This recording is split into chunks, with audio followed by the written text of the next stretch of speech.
Cloud9's win. Thank you very much, Joe. Cloud9's indeed.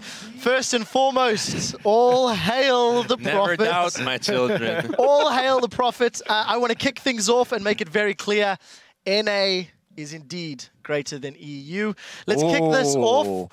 Pick some bans. I want to go straight to pick some bans. And Korea, apparently. I want to talk about these picks and bans because I looked at the statistics behind both these teams, and it seemed like the blue side was really going to affect Cloud9 for the best. And you said it would not. And in the end, Hai got a champion that he was actually able to perform.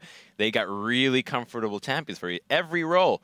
And it showed it was a really back and forth game. But in the end, it was a rumble from balls that paid off. We've seen them time and time again for years now. Every single one of these champions at some point or another is one of the preferred champs for these players. One of the big stories that the casters were talking about was how the top laners got their respective, preferred champs statistically and favorable. Save's best stats are on Kayle. And we were discussing, how do you deal with Kayle when you've got Hourglass? How is Zed going to deal with Kayle when there's Hourglasses, and et cetera, et cetera? Monty, team comps, what did you like or dislike?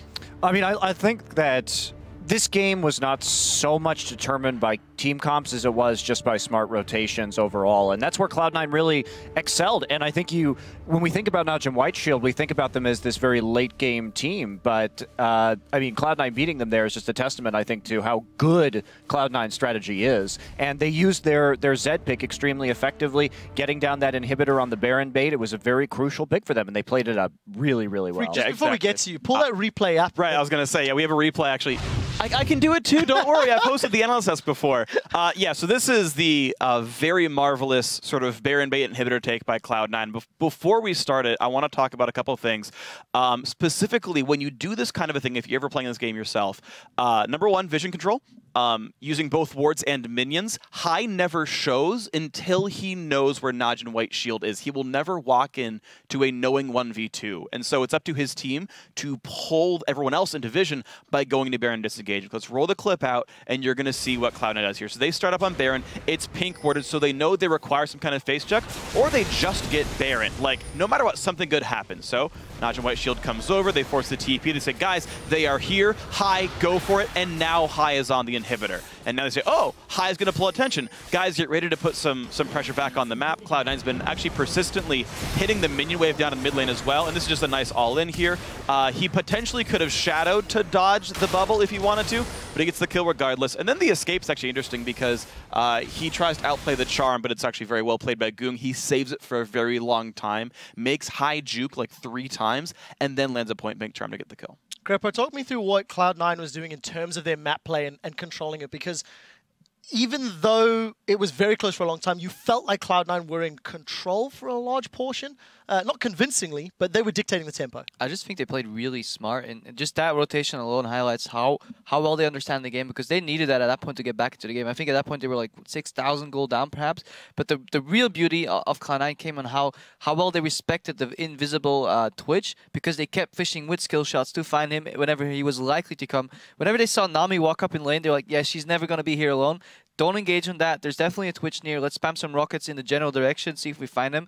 And then the unsung, or just the sung hero of this match is basically Balls. Those rumble ultis were just insane. Yeah, now, I think that one of the key things that allow Cloud9 to make these really good rotations was the fact that we rarely see a Kha'Zix come out with a Sightstone. And they're doing double Sightstone on a very unconventional jungler that may throw off NaJin off shield, because NaJin off guard, just because when you play against Kha'Zix, you're thinking, oh, he's gonna be this tanky guy that's just, this really high damage guy, and not tanky support. He went with a really heavy tank and utility oriented build until the very end, where he got a Last Whisper, and he had a GA, Hex Drinker, the Merc Boot, so he was just a really utility oriented playstyle of Kha'Zix that allowed Zed to make plays. I want to talk about some of those team fights. Let's pull the second replay up onto your screen. It was one of the more chaotic ones, and I think, Greppo, you were quite excited about this, if recalls. Yeah, so before we roll this clip, I just want everybody to look at the minimap. Just take a nice look there and see those red giant balls of doom approaching both side lanes for Cloud9. So all Shield have to do is nothing. If you wait right here, you win the game just by doing absolutely nothing. The only way you can lose is if you go for a fight right now and you die, and that's what's gonna happen. They're gonna go out, not wait for the side lanes to push in and draw Cloud9 members back. So if you can roll the crypt right now, we're gonna see Zephyr. Yes, he wants to go for a pick. Yes, that's good, but he overextends way too far. And just look at what Balls does right now. That equalizer that's gonna come out is just gonna be insane. They also disengage with Lemon, and look, like the entire team is split up right now, so they don't know what they're doing. And Goon goes in from the side, and he wants to go aggressive.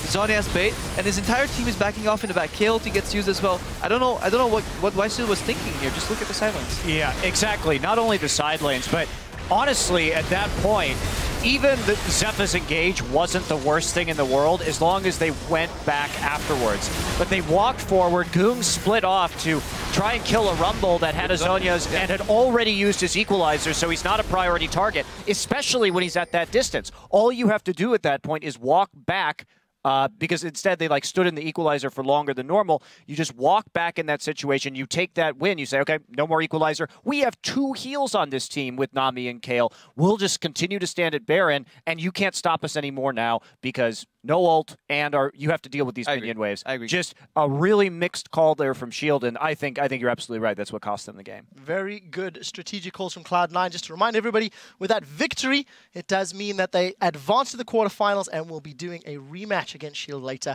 Let's take a look at where the teams stand, as there's only 1 regular game left in this group stage. We've just wrapped up that matchup over in Group D with both Cloud9 and NaJin White Shield on 4-2. It's simple for Group C, however. Win 1 game and go to quarterfinals, lose a game and go home in our final showdown between OMG and LMQ.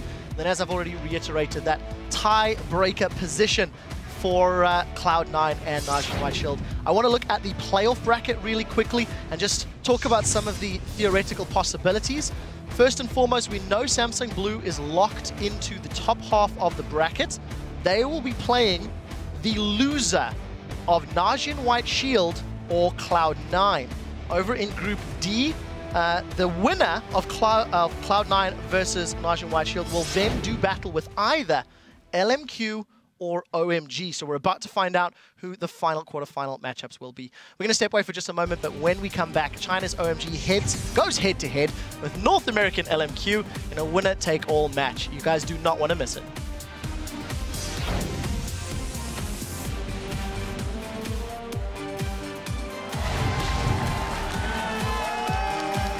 Let's do it. Let's play it good. Let's play the best we ever will, and I'll be happy.